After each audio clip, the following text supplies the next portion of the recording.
شروع کرتے ہیں اللہ کے بابرکت نام سے جو بڑا مہربان اور نہایت رحم والا ہے۔ تمام تعریفیں میرے اللہ رب العزت کے لیے ہیں۔ السلام علیکم لسنرز، میں ہوں آپ لوگوں کی ہوسٹ نوشین، اور میں اپنے چینل خوفناک کہانیوں میں آپ سب کو خوش آمدید کہتی ہوں۔ لسنرز، میں امید کرتی ہوں آپ لوگ بالکل خیر خیریت سے ہوں گے، جہاں ہوں گے خوش ہوں گے۔ میرے چینل کی خوفناک کہانیوں کو کتنا پسند کرتے ہیں، اپنی رائے کا اظہار کمنٹ باکس میں ضرور کیا کریں۔ آج آپ لوگوں کے لیے میں بہت دلچسپ خوفناک کہانیاں لے کر آئی ہوں جنہیں آپ لوگ بہت زیادہ پسند کریں گے، اور یقیناً ان خوفناک کہانیوں سے کچھ نہ کچھ سیکھیں گے بھی۔ میری آج کی سٹوری پر جو لائکس ٹارگٹ ہے یہ 500 ہے، اور انشاءاللہ آپ لوگ اس کو ضرور کمپلیٹ کریں گے۔ بڑھتے ہیں آج کی پہلی خوفناک کہانی کی طرف۔ یہ خوفناک کہانی نیہا شیئر کر رہی ہے انڈیا سے۔ نیہا کہتی ہے، آج آپ کے ساتھ اپنی چچی کی چھوٹی بہن کی زندگی میں پیش آنے والی ایک بہت ہی زیادہ خوفناک کہانی شیئر کرنا چاہتی ہوں۔ یہ تب کی بات ہے جب ان کی شادی کے دن تھے، تو اپنی شادی کی شاپنگ کرنے کے لیے وہ مارکیٹ جایا کرتی تھی۔ اسی طرح ایک دفعہ وہ مارکیٹ گئی، شاپنگ کر کے واپس آئی۔ کچھ طبیعت ان کی ٹھیک نہیں تھی، لیکن اس وقت تک بھی ان پر کچھ ایسے اثرات نہیں تھے جس سے کسی کو بھی کچھ ڈاؤٹ ہوتا۔ ان کی جب شادی ہوگی، ان کی شادی کے بعد جب اپنے سسرال چلی گئی وہ، تو وہاں پر ان کے دن بدن ان کے ساتھ عجیب و غریب واقعات ہونے لگے۔ انہیں اس طرح سے محسوس ہوتا تھا ان کے ساتھ کوئی نہ دکھنے والا وجود ہے۔ ان کے ہسبینڈ کے بھی ساتھ عجیب و غریب واقعات ہوتے تھے۔ کوئی نہ دکھنے والا وجود ان کے ہسبینڈ کو بیڈ سے نیچے گرا دیتا تھا، اور پھر بہت زیادہ ڈراؤنی آوازیں آتی تھی۔ ان کو بہت زیادہ یہ احساس ہوتا تھا کہ ان کی وائف کے اوپر کسی چیز کا اثر ہے، کیونکہ وہ جو کوئی بھی مخلوق تھی ان دونوں کو اکٹھا نہیں بیٹھنے دیتی تھی۔ عجیب و غریب طرح کی ڈراؤنی آوازیں آتی تھی۔ ان کی مسز جو تھی، ان کے سارے کپڑے، جو ڈریس وہ پہنتی تھی، وہ سارے کپڑے پھٹے ہوئے ملتے تھے۔ نئے ڈریس ہوتے تھے لیکن وہ پھٹ جاتے تھے۔ اب دن بدن ان کے حالات بہت زیادہ خراب ہونے لگے۔ ان کو بہت زیادہ ڈر لگتا تھا۔ وہ جب بھی اپنے روم میں ہوتے تھے تو کوئی نہ دکھنے والا وجود ان کے سامنے آ جاتا تھا۔ پھر ان کے ہسبینڈ کو ایک دفعہ باقاعدہ کسی غیر مرئی مخلوق نے یہ بات کہی کہ اپنی بیوی کو چھوڑ دو، اور میں تمہیں اس کے بدلے میں تم جتنی دولت کہو گے دے دوں گا۔ اور ان کو یہاں تک کہ ان کو مارنے بھی لگ گئی تھی وہ چیز۔ پھر وہ لوگ یہ بات جب سب کو بتائی کہ ان کے ساتھ ایسے معاملات ہو رہے ہیں، تو پھر وہ لوگ لے کر جو چچی کی بہن تھی ان کو ایک صاحب علم ہستی کے پاس گئے۔ جب وہ وہاں پر گئے تو انہوں نے پڑھائی کی، تو جو چچی کی بہن تھی ان کے اوپر ایک جن کی حاضری ہو گئی، اور وہ جن باقاعدہ بولنے لگ گیا۔ اس نے یہ کہا کہ جس دن میری شادی تھی تو ایک روڈ ایکسیڈنٹ میں، جنات کی بھی زندگی کے معاملات بالکل انسانوں کی طرح ہوتے ہیں، لیکن صرف وہ انسانوں کو نظر نہیں آتے۔ تو وہ کہتا ہے کہ اس کی شادی تھی جس دن، تو روڈ ایکسیڈنٹ میں اس کی جو دلہن تھی وہ مر گئی تھی، تو اسی روڈ سے یہ لڑکی گزر رہی تھی۔ تو وہ جو جن تھا اس نے اس لڑکی کو دیکھا اور اس پر عاشق ہو گیا، اور اس نے یہ کہا کہ اس دن سے میں اس کے ساتھ ہوں۔ میں انتظار کر رہا تھا کہ کس دن اس کی شادی ہوگی، اور اس کے بعد پھر میں اس کو اپنے ساتھ لے جاؤں گا، چاہے آپ کچھ بھی کر لیں میں اس کو نہیں چھوڑوں گا۔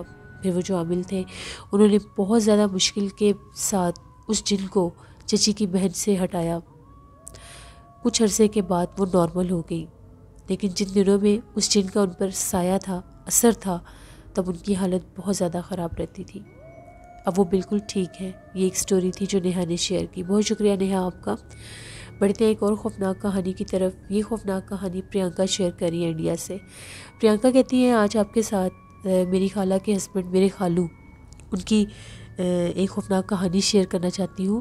ان کا اپنا بزنس ہے، وہ شاپ پر جاتے ہیں، تو ایک دوپہر کو جب صبح وہ شاپ پر جانے لگے تو میری خالہ کو یہ کہہ کر گئے کہ آج میں لنچ پر نہیں آؤں گا، تو میرا کھانا مت بنانا، اپنا اور بچوں کے لیے آپ کھانا بنا لینا، مجھے کچھ کام ہے بہت ضروری، تو میں وہیں پر لنچ کر لوں گا شاپ پر ہی۔ ان کی شاپ کے پاس بھی ہوٹل تھے، تو وہ یہ کہہ رہے تھے میں وہیں سے لے کر کچھ کھا لوں گا، تو اب میرا انتظار مت کرنا۔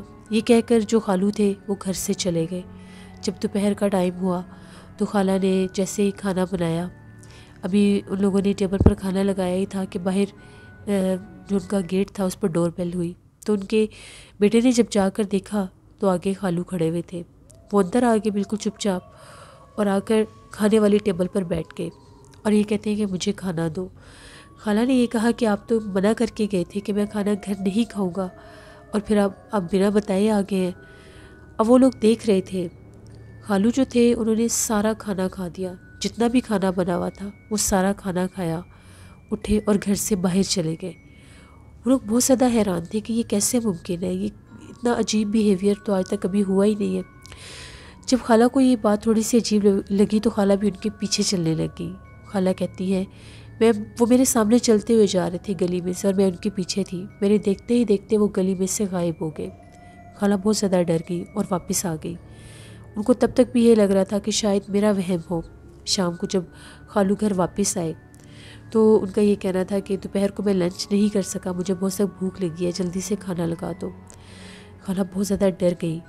انہوں نے کھانا تو لگا دیا مگر ڈرتے ڈرتے یہ کہا کہ دوپہر کو آپ آئے تھے گھر اور آپ نے کھانا کھایا اور پھر میں آپ کے پیچھے بھی گئی اور میرے دیکھتے دیکھتے آپ میری آنکھوں سے اوجھل ہو گئے۔ جس پر خالو کا یہ کہنا تھا میں تو گھر آیا ہی نہیں، جب میں آپ کو منع کر کے گیا تھا تو میں نے کیوں آنا تھا۔ یہ ایک سٹوری تھی جو پرینکا نائک نے انڈیا سے شیئر کی۔ دراصل بعض اوقات انسان کے ساتھ ایسے معاملات ہو جاتے ہیں جن کو تسلیم کرنا انسانی عقل سے بالا تر ہوتا ہے، لیکن ان میں کچھ نہ کچھ حقیقت ہوتی ہے۔ جن لوگوں کے ساتھ یہ معاملات ہوتے ہیں وہی جان سکتے ہیں کہ ان پر کیا بیتتی ہے۔ بڑھتے ہیں ایک اور خوفناک کہانی کی طرف۔ یہ خوفناک کہانی ہما شیئر کر رہی ہیں فیصل آباد سے۔ ہما کہتی ہیں آج آپ کے ساتھ اپنے تایا ابو کے بچوں کی زندگی میں پیش آنے والی کچھ خوفناک کہانیاں شیئر کرنا چاہتی ہوں۔ میرے تایا ابو کی ڈیتھ ہو گئی ہے اب۔ ان کے جو بچے تھے ماشاءاللہ ان کے کلر بہت زیادہ فیئر تھے، آئیز گرین تھی، گولڈن بال تھے، ان کو دیکھ کر ایسا لگتا تھا جیسے وہ کوئی اور ہی مخلوق ہے۔ ان کا ایک بیٹا تھا وہ بہت زیادہ خوبصورت تھا، اس کو سب دیکھ کر چاند کہتے تھے، وہ اتنا خوبصورت تھا۔ جب اس کی ایج 18 سال ہوئی تو جو تائی اماں تھی ان لوگوں نے اس کی شادی فکس کر دی۔ تو ایک دفعہ وہ اپنی امی کے ساتھ ہی مارکیٹ میں گیا ہوا تھا شاپنگ کے لیے، تو شاپ کیپر نے بھی یہ کہا کہ اپنے بچے کو ایسے باہر نہ نکالا کریں، یہ بہت زیادہ خوبصورت ہے، اس کو بری نظر بھی لگ سکتی ہے۔ وہ بہت زیادہ خوبصورت تھا۔ خیر اس کی شادی جب اس کی شادی کے دن تھے ہم لوگ بھی وہیں پر تھے۔ یہ بات کافی پرانی ہے، تو 20 سال پرانی یہ بات ہے۔ تو وہاں پر اس کی حالت ایک دم بہت زیادہ خراب ہو گئی۔ رات کا ٹائم تھا اور وہ اس طرح سے تڑپ رہا تھا جیسے اس کو بہت زیادہ تکلیف ہے۔ جب سب گھر والوں نے پوچھا تو اس کا یہ کہنا تھا کہ بس میرے سر میں درد ہے، لیکن اس کا جو تڑپنا تھا وہ بہت زیادہ عجیب تھا۔ کسی کو کچھ سمجھ نہیں آ رہی تھی کہ اس کو ایک دم سے کیا ہو گیا۔ خیر اس کی شادی ہوگی، اپنی شادی کے 15-20 دن کے بعد وہ اپنے کالج گیا، وہیں پر گرا اور اس کی ڈیتھ ہو گئی۔ آج تک کوئی نہیں جان سکتا کہ اس کو کیا ہوا، اس کو کوئی بد نظر لگی یا اس کے اوپر کسی غیر مرئی مخلوق کا اثر ہوا جو اس کی وہ حالت ہوئی تھی، جو دورے کی کنڈیشن اس پر بنی تھی، کوئی بھی آج تک اس بات کو نہیں جان سکا۔ اسی طرح سے اس کی سب سے جو چھوٹی بہن ہے اس کے بھی ماشاءاللہ ویسے ہی کلر ہے اور اس کے بھی بال براؤن ہے، بہت خوبصورت بال ہے۔ تو جب اس کی شادی ہو گئی تو اس کے ہسبینڈ نے اسے یہ کہا کہ مجھے بہت شوق ہے کہ تمہارے بال لمبے ہوں، تم اپنے سر کے بال جو ہیں یہ لمبے کرو۔ تو اس نے بہت محنت کی، دیسی گھی لگانا شروع کر دیا، تو کچھ عرصے کے بعد اس کے سر کے بال بہت لمبے ہو گئے۔ اس کے جب بال لمبے ہو گئے تو اس کے بعد اس نے وہ ہیئر ٹریٹمنٹ کروائی، جس کے بعد اس کے بال بہت زیادہ خوبصورت اور سلکی ہو گئے تھے، بہت زیادہ خوبصورت لگتے تھے اس کے بال، کافی زیادہ لمبے اس کے بال تھے۔ اب ان کا جو گھر تھا، ان کا گھر بہت زیادہ بڑا تھا، یہاں تک کہ ان کے گھر کا جو کچن کا حصہ تھا وہ بالکل ہی گھر سے الگ تھا۔ اگر کچن میں جانا ہوتا تھا تو گھر کا پورا صحن کراس کرنا پڑتا تھا، روم سے باہر نکل کر برآمدے کے بعد ایک صحن کراس کرنا ہوتا تھا، تب جا کر آگے وہ کچن تھا۔ اس کی 1 سال کی بیٹی بھی تھی۔ تو ایک دفعہ ایسا ہوا، رات کا ٹائم تھا، اس نے اپنی بیٹی کے لیے دودھ بنانے کے لیے کچن میں جانا تھا۔ جب وہ اٹھی اپنے کمرے سے باہر نکلی، بہت زیادہ رات تھی، سب سو رہے تھے، تو سارا صحن کا حصہ کراس کر کے وہ کچن میں گئی۔ کچن میں جا کر دودھ بنا کر واپس اپنی بیٹی کو لا کر دے دیا۔ اس وقت تک بھی اس کو کچھ محسوس نہیں ہوا کہ اس کے ساتھ کیا ہوا ہے اور کیا نہیں۔ جب صبح اس کی آنکھ کھلی تو سارا منظر ہی اور تھا۔ اس کے سر کے بالوں میں اس طرح سے گرہ لگی ہوئی تھی کہ کچھ سمجھ نہیں آ رہی تھی کہ اس کے بالوں کو ہوا کیا ہے۔ اس کے بالوں میں باقاعدہ جگہ جگہ پر عجیب و غریب طرح سے گرہ لگی ہوئی تھی۔ بہت زیادہ کوشش کی کہ اس گرہ کو کھول دیا جائے، کافی زیادہ لگی ہوئی تھی وہ۔ ہیئر برش بھی کیا، شیمپو بھی کیا، کنڈیشنر بھی کیا، اس کے باوجود اس کے جو سر کے بال تھے وہ ایسے ہو چکے تھے جیسے اس جگہ سے وہ اس حد تک بندھے ہوئے تھے کہ وہ کھلنے کا نام ہی نہیں لے رہے تھے، ہل بھی نہیں رہے تھے، اور اتنے زیادہ سخت ہو گئے تھے، اتنے زیادہ سخت ہو گئے تھے کہ عجیب و غریب طرح کے اس کے بالوں کا حلیہ ہو گیا تھا۔ ہم لوگوں کو جب پتہ چلا، ہم لوگوں نے بھی جا کر دیکھے، اتنے خوبصورت اس کے بال تھے، کچھ سمجھ نہیں آ رہی تھی کہ کیا ہو گیا۔ ہر طرح کا ٹریٹمنٹ کر کے دیکھ لیا، آئل لگا کر دیکھ لیے، لیکن اس کے بال نہیں کھل رہے تھے۔ اب یہ بات سب بڑوں تک بھی چلی گئی، تو اس کو لے کر ایک صاحب علم ہستی تھے، ان کے پاس لے کر گئے۔ جب انہوں نے پڑھائی کی، اس کے سر کے بال دیکھے، ان کا یہ کہنا تھا کہ اس کے بالوں کے اوپر یہ جو گرہ لگی ہوئی ہے یہ نہیں کھلے گی، اس کے بالوں کا آخری حل یہی ہے کہ ان کو کاٹ دیا جائے، اس کے بالوں کے اوپر غیر مرئی مخلوق کا اثر ہو گیا ہے۔ جب انہوں نے پڑھائی کی تو ان کا یہ کہنا تھا کہ جب یہ اپنے رات کے ٹائم اپنے صحن میں سے گزر رہی تھی، اس کے سر کے بال کھلے ہوئے تھے اور سر بھی ننگا تھا، تو اس کے بالوں کے اوپر کوئی چیز عاشق ہو گئی تھی، اس نے اس کو نقصان پہنچا دیا ہے، کیونکہ وہ وہاں کی مقیم نہیں تھی، وہ وہاں سے گزر رہی تھی، تو گزرتے گزرتے اس نے اس کے بال خراب کر دیے۔ اب وہ جو اللہ والے تھے، ان کے پاس جانے سے پہلے اس کے ہسبینڈ اس کو لے کر پارلر بھی گئے۔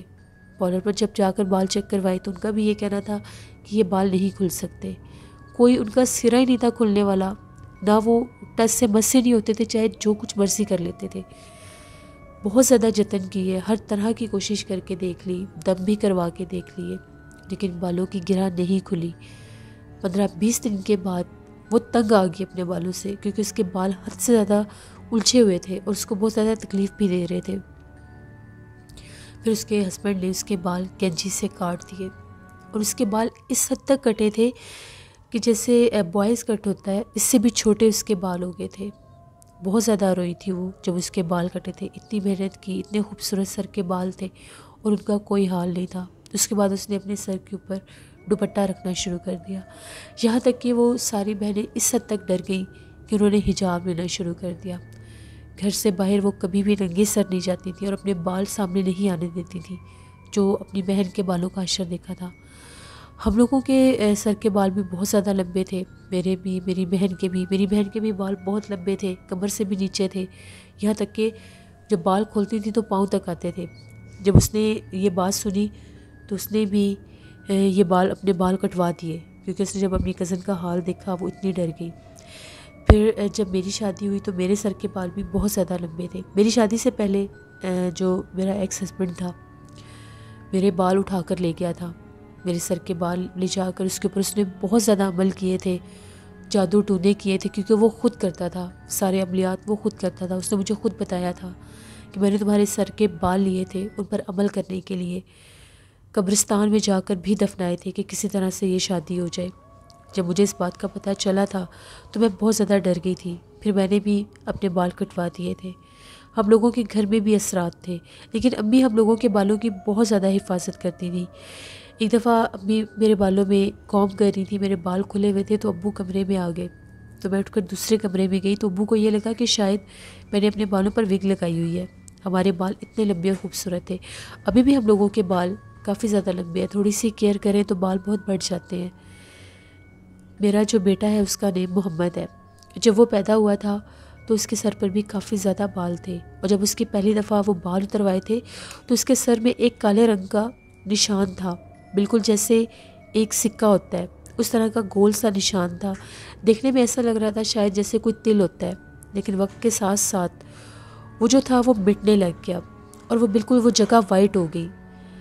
اب وہ ماشاءاللہ بڑا ہو گیا ہے، اس کے سر پر کافی زیادہ بال ہیں، لیکن وہ جو سکے والی جگہ ہے جہاں پر وہ بلیک کلر کا نشان تھا وہاں پر آج تک بال نہیں آئے، وہاں پر اسکن بالکل سافٹ ہے، کوئی اس پر نشان نہیں، کوئی کلر نہیں، کوئی چاند گرہن نہیں ہے۔ چاند گرہن کا جو کلر ہوتا ہے وہ ریڈ ہوتا ہے، لیکن پتہ نہیں اس کے سر پر وہ کیا چیز ہے، اس پر آج تک بال نہیں آئے۔ اگر آپ لوگوں میں سے کوئی بھی اس بارے میں کچھ جانتا ہے تو ضرور بتائیے گا، اور میرے بیٹے کا نیم محمد ہے، اس کے لیے بھی دعا کریے گا، اس کو اپنی دعاؤں میں یاد رکھیے گا۔ یہ کچھ سٹوریز تھی جو ہما نے شیئر کی فیصل آباد سے۔ بہت شکریہ ہما آپ کا۔ اس نظر بد بھی انسان کو قبر تک لے جاتی ہے، ہمیشہ اپنے آپ کو چھپا کر رکھنا چاہیے۔ اللہ نے ہر انسان کو اپنی جگہ پر اس کے حساب سے خوبصورت بنایا ہے، لیکن کچھ لوگ جو سب کو لگتا ہے کہ وہ خوبصورت ہے، ان کو دیکھ کر ماشاءاللہ کہنا چاہیے اور آپ کو خود بھی اپنی حفاظت کرنی چاہیے، اور لڑکیوں کو خاص طور پر ان باتوں کو مد نظر رکھنا چاہیے کہ جب بھی رات کا ٹائم ہو اپنے سر کے بال باندھ کر رکھنے چاہیے اور ڈھانپ کر رکھنے چاہیے۔ ہم لوگوں کو نہیں پتہ ہوتا کہ جس جگہ پر ہم ہیں، جہاں سے گزر رہے ہیں، وہاں پر غیر مرئی مخلوقات ہو سکتی ہیں اور وہ انسان کو اسی طرح سے نقصان دیتی ہیں۔ بڑھتے ہیں ایک اور خوفناک کہانی کی طرف۔ یہ خوفناک کہانی سنڈریلا شیئر کر رہی ہے۔ سنڈریلا کہتی ہے، آج آپ کے ساتھ میں ایک ایسی کہانی شیئر کرنا چاہتی ہوں جو میرے ماموں نے سنائی ہے اور ان کی آنکھوں دیکھا ایک بہت ہی زیادہ ڈراؤنا اور عجیب سا قصہ ہے۔ ماموں کہتے ہیں ایک دفعہ ماموں اور ان کے کزن یہ دونوں ہوٹل پر بیٹھے تھے کھانا کھانے کے لیے۔ یہ لوگ کافی زیادہ رات ہو گئی تھی، لوگوں کو بھوک لگی تو یہ ہوٹل چلے گئے۔ وہاں پر جا کر یہ بیٹھے ابھی روٹی کا انتظار ہی کر رہے تھے تو 12 بجے کا ٹائم ہوگا۔ وہ جہاں پر وہ ہوٹل تھا اوپن جگہ تھی، وہاں پر ایک سائڈ پر ان لوگوں کی وہ تندوری تھی جس میں وہ روٹیاں لگاتے تھے، اس میں کافی زیادہ آگ دہک رہی تھی، کافی زیادہ لوگ وہاں پر بیٹھے ہوئے تھے۔ ایک دم سے وہ لوگ کیا دیکھتے ہیں کہ ہوٹل کے پاس ایک عورت آئی ہے اور اس کے پاس چھوٹا سا بچہ ہے، 2 سے 3 سال کا بچہ ہوگا۔ اس عورت نے لا کر اس بچے کو اس دہکتے ہوئے تندور میں پھینک دیا۔ جب سب لوگوں نے اتنا عجیب ماجرا دیکھا کہ اس عورت نے ایک بچے کو، ایک زندہ بچے کو تندور میں پھینک دیا، تو سب اس کو ڈانٹنے کے لیے اس کی طرف بڑھے اور شور برپا ہو گیا کہ یہ تم نے کیا کیا ہے۔ اس بچے کو نکالنے کے لیے سب نے کوشش شروع کر دی کہ اس کو تندور میں سے باہر نکالیں۔ اس بچے کی نہ تو رونے کی کوئی آواز آ رہی تھی اور نہ ہی چلانے کی۔ وہ جو عورت تھی اس نے بہت زیادہ ڈراؤنی آواز میں اونچا سا یہ کہنا شروع کر دیا، میرا بچہ ہے، میں جو مرضی کروں، تم لوگوں کو کیا ہے۔ اب اس عورت نے واپس اسی سڑک پر بھاگنا شروع کر دیا جس طرف سے وہ آئی تھی۔ بہت سے لوگ اس کے پیچھے بھاگے کہ اس کو پکڑ کر پولیس کے حوالے کیا جا سکے یا اس سے پوچھا جا سکے اس نے یہ حرکت کیوں کی ہے۔ اب وہ جو لوگ اس کے پیچھے بھاگ رہے تھے ان کے دیکھتے ہی دیکھتے وہ جو عورت تھی وہ غائب ہوگی۔ اس ہوٹل پر ایک بزرگ بھی بیٹھے ہوئے تھے، ان کا یہ کہنا تھا کہ یہ کوئی عام عورت نہیں تھی، یہ چڑیل تھی، یہ غیر مرئی مخلوق تھی جس نے یہ حرکت کی ہے، کیونکہ جب وہ لوگ اس کے پیچھے بھاگ رہے تھے تو وہاں سے کسی نے ایک جلتی ہوئی لکڑی بھی اٹھائی تھی۔ جس طرح اس نے بچے کو جلایا، اس کو بھی جلاتے ہیں، اس کو پتہ چلے گا کہ کسی کو نقصان دینا کتنی بری بات ہے۔ تو جب ان لوگوں نے وہ آگ کی لکڑی پکڑی تھی جس پر آگ لگی ہوئی تھی تو وہ ڈر کے اس آگ سے پیچھے ہٹ رہی تھی اور اس نے بھاگنا شروع کر دیا اور غائب ہو گئی۔ کچھ لوگوں نے اس بچے کو جب تندور میں سے باہر نکالا تو اس کے جسم سے بہت زیادہ خون بہہ رہا تھا، لیکن اس کی سکن نہیں چلی تھی۔ دیکھتے ہی دیکھتے اس کا چہرہ بہت زیادہ ڈراؤنا ہونے لگ گیا۔ ان لوگوں نے جب اس بچے کو نیچے پھینکا تو وہ جو بچہ تھا وہ تیزی کے ساتھ سڑک پر بھاگا اور غائب ہو گیا۔ ماموں کہتے ہیں ہم لوگ اتنا ڈرے، وہاں پر جو جتنے بھی لوگ تھے سب بہت زیادہ خوفزدہ ہو گئے کہ یہ کیسے ممکن ہے، ایک دم سے یہ سب کیا ماجرا تھا، کس طرح سے وہ عورت آئی، کہاں سے آئی، اس کا کیا پرپس تھا، اس نے کیوں یہ سب کیا۔ ماموں کہتے ہیں ہم لوگ اتنا خوفزدہ ہوئے، ہم لوگ گھر واپس آ گئے اور کبھی دوبارہ ہم لوگ اس ہوٹل پر نہیں گئے۔ اس کے بعد وہاں پر کیا ہوا کیا نہیں ہم لوگ نہیں جانتے۔ یہ ایک سٹوری تھی جو سنڈریلا نے شیئر کی۔ بہت شکریہ سنڈریلا آپ کا۔ بڑھتے ہیں ایک اور خوفناک کہانی کی طرف۔ یہ خوفناک کہانی وقاص احمد شیئر کر رہے ہیں مانچسٹر سے۔ وقاص کہتے ہیں کہ آج آپ کے ساتھ بورے والے کے ایک شخص کی کہانی شیئر کرنا چاہتا ہوں۔ ایک شخص تھا جو بورے والے میں رہتا تھا۔ اس کو عادت تھی وہ پرندوں کا شکار کیا کرتا تھا۔ روز صبح صبح اپنے گھر سے نکل جایا کرتا تھا، جنگلوں میں جا کر وہاں سے پرندے پکڑ کر ان کا شکار کیا کرتا تھا۔ اس کے گھر والے جو تھے اس کو بہت زیادہ منع کیا کرتے تھے کہ اس طرح سے مت کیا کرو، یہ کام ٹھیک نہیں ہے اور تمہیں گناہ بھی ملتا ہے، تم جا کر یہ معصوم پرندوں کا شکار کر کے لے کر آتے ہو، ایسا مت کیا کرو۔ لیکن وہ کسی کی کوئی بات نہیں سنتا تھا، ہمیشہ وہی کرتا تھا جو اس کو ٹھیک لگتا تھا۔ ایک دفعہ ایسا ہوا، فجر کی نماز کے بعد وہ جنگل کے حصے میں گیا جہاں سے وہ ڈیلی بیسس پر شکار کر کے لایا کرتا تھا۔ وہ کہتا ہے کہ وہ بہت زیادہ گھنی جگہ تھی، کافی زیادہ وہاں پر درخت تھے اور وہاں پر طرح طرح کے پرندے بیٹھے ہوتے تھے۔ جیسے ہی میں پرندوں کا شکار کرنے لگا تو ایک دم سے مجھے پاس والی جھاڑیوں سے بہت زیادہ عجیب و غریب ڈراؤنی سی آوازیں آنے لگیں۔ ایسا لگ رہا تھا کوئی بہت زیادہ ڈراؤنی آوازوں میں بول رہا ہے۔ میں نے آج تک کبھی کسی پرندے کی یا کسی جانور کی ویسی آواز نہیں سنی تھی۔ جو شکار میں کر رہا تھا مجھے وہ شکار کرنا بھی بھول گیا اور میں نے یہ کہا کہ میں جا کر دیکھتا ہوں یہاں پر کون ہے، یہ کون سا جانور ہے جس کی اس طرح سے آواز ہے۔ جس طرف سے وہ آوازیں آ رہی تھی اس شخص نے اس طرف چلنا شروع کر دیا۔ وہ پاس ہی بہت گھنی جھاڑیاں تھیں۔ وہ کہتا ہے جیسے ہی میں نے ان میں سے دیکھنا چاہا، جیسے بھی میں نے تھوڑے سے وہ جو جھاڑیاں تھیں ان کو سائڈ پر کیا تو میں نے دیکھا وہاں پر ایک بہت زیادہ ڈراؤنی مخلوق بیٹھی ہوئی تھی۔ عجیب و غریب طرح کا اس کا جسم تھا، اس کے جسم پر بہت زیادہ بال تھے، کالے رنگ کا اس کا جسم تھا، بہت بڑی بڑی سرخ رنگ کی آنکھیں تھیں، ہاتھ ایسے تھے جیسے جلے ہوئے اور ان پر بھی بال تھے، بہت لمبی زبان تھی اور دانت بھی بہت لمبے تھے۔ وہ بہت زیادہ عجیب و غریب طرح سے نوچ نوچ کر پرندوں کو کھا رہی تھی اور اس کا سائز بھی کافی زیادہ بڑا تھا۔ ایسی مخلوق کو دیکھنے کی دیر تھی، وہ جو آدمی تھا وہ اس حد تک خوفزدہ ہوا کہ اس نے وہاں سے بھاگنا شروع کر دیا۔ وہ شکار سب کچھ بھول گیا، اپنے گھر آیا اور گھر آ کر بے ہوش ہو گیا۔ گھر والے بہت زیادہ حیران ہوئے کہ ایک دم سے اس کو کیا ہوا، آج سے پہلے تو کبھی ایسا نہیں ہوا۔ بہت زیادہ کوشش کی کہ اس کو ہوش آ جائے، لیکن اس کی حالت بہت زیادہ خراب تھی اور اس کو بہت سا بخار بھی تھا۔ جیسے اس کو ہوش آیا تو گھر والوں نے اس سے پوچھا کہ تمہیں کیا ہوا ہے، وہ بہت زیادہ خوفزدہ تھا، اس کی آنکھیں ایسی ہوئی ہوئی تھی جیسے اس کے سامنے ابھی بھی وہ مخلوق ہے۔ گھر والوں کو اس نے بتایا کہ میں نے جنگل میں ایک بہت زیادہ ڈراؤنی مخلوق کو دیکھا ہے، اس کا جسم بہت زیادہ عجیب تھا اور وہ بہت زیادہ عجیب و غریب انداز سے نوچ نوچ کر پرندوں کو کھا رہی تھی۔ اسے بہت زیادہ ڈر لگ رہا تھا، اسے بہت سا بخار اور اس کی حالت کافی زیادہ خراب تھی۔ گھر والوں نے جب اس کو دم کروایا، کسی عامل صاحب کے پاس لے کر گئے تو جب انہوں نے دم کیا تو ان کا یہ کہنا تھا کہ اس نے وہاں پر جنات کو دیکھا ہے۔ یہ جو روپ بتا رہا ہے یہ جن کا تھا، وہ جن تھا جو اس ٹائم وہاں پر موجود تھا اور وہ اس طرح سے پرندوں کو کھا رہا تھا۔ اس شخص بہت زیادہ ڈر گیا۔ کافی دم درود کے بعد اس کی حالت ٹھیک ہوئی۔ اس کے بعد اس نے توبہ استغفار کر لی کہ میں کبھی بھی جنگل میں نہیں جاؤں گا پرندوں کا شکار کرنے۔ یہ ایک سٹوری تھی جو وقاص احمد نے شیئر کی۔ بہت شکریہ وقاص احمد آپ کا۔ لسنرز، اللہ نہ کرے کبھی بھی کسی انسان کے سامنے غیر مرئی مخلوقات اس طرح سے اپنا آپ ظاہر کریں۔ جب بھی کسی انسان کے سامنے غیر مرئی مخلوقات آتے ہیں، اپنا آپ ظاہر کرتے ہیں تو اس کی حالت اسی طرح سے ہو جاتی ہے، اس کو فوراً سے بخار ہو جاتا ہے۔ چاہے ایک جھلک بھی دیکھ لیں، چاہے وہ آپ کے قریب سے گزر جائے اور اپنا آپ ظاہر کر دیں تو اس انسان کو بخار ہو جاتا ہے۔ اللہ سے رحم مانگنا چاہیے۔ لسنرز، یہ تھی آج کی خوفناک کہانی۔ اپنا فیڈ بیک مجھے ضرور دیں، آپ لوگوں کو کیسی لگی۔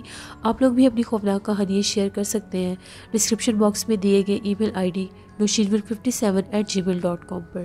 اس کے علاوہ آپ لوگ مجھے کمنٹ باکس میں بھی سٹوری شیئر کر سکتے ہیں۔ کل آپ لوگوں کے ساتھ میں سٹوری شیئر نہیں کر سکی، میں کچھ بزی تھی اس لیے میں ریکارڈنگ نہیں کر سکی۔ تو آج آپ لوگوں کو کیسی لگی سٹوری ضرور بتائیے گا۔ کل آپ لوگوں کے ساتھ ولاگ چینل پر بھی ملاقات ہوگی۔ جن لوگوں نے ابھی تک میرے vlog channel Nausheen voice official 99 کو سبسکرائب نہیں کیا تو ابھی جا کر اس کو ضرور سبسکرائب کریں، وہاں پر میرے ولاگز آتے ہیں، آپ لوگ ضرور انجوائے کریں گے۔ کل آپ لوگوں کے ساتھ پھر ملاقات ہوگی کسی نئے خوفناک کہانی میں۔ اپنا بہت سا خیال رکھیے گا، جہاں رہیں خوش رہیں، اپنی ڈھیروں دعاؤں میں مجھے بھی ضرور یاد رکھیے گا۔ Thank you for watching, stay blessed, اللہ نگہبان۔